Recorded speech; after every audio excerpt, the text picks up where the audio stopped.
വേറെ ഉടുപ്പിട്ട് കേട്ടാ പ്ലീസ്. വേറെ ഉടുപ്പിട. ഇത് ചൂടെടുക്കില്ലേ വാവയ്ക്ക്? ഓണത്തിന്റെ ഇടയിൽ ചെറുതായിട്ടൊരു ക്രിസ്മസ് കയറി വന്നതോ. ഹായ്.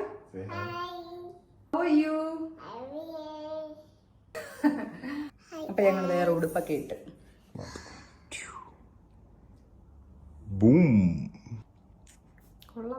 പനിയുണ്ട്. കാലൊക്കെ ഇങ്ങനെ പൊട്ടി പൊട്ടി തുടങ്ങി.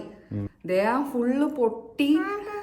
ഞങ്ങക്ക് രണ്ടുപേർക്കും എന്തോ ചെയ്യണമെന്ന് അറിയത്തില്ല. പേടിയായി. ഇതുവരെയും അത് ഒരിടത്തും കാണിച്ചിട്ടില്ല. പക്ഷെ ഈ ഒരു വീഡിയോയിൽ അത് ഞാൻ കാണിച്ചു തരാം. സോ അത് വർക്ക്ഔട്ടായി. അപ്പൊ അതാണ് ഞാൻ ഇന്ന് നിങ്ങൾക്ക് കാണിച്ചു തരുന്നത്. ചിക്കൻ. ബാവയുടെ ചാനൽ സബ്സ്ക്രൈബ് ചെയ്യാൻ പറയാം എല്ലായിടത്തും. പിന്നെ എല്ലാരും ചോദിച്ചു ഫേസിലും ഏതാണ്. 2 hours later. നമ്മുടെ എണ്ണ ഇവിടെ റെഡിയായി. ഈ എണ്ണയാണ് ഞാൻ വാവയ്ക്ക് തേക്കുന്നത്.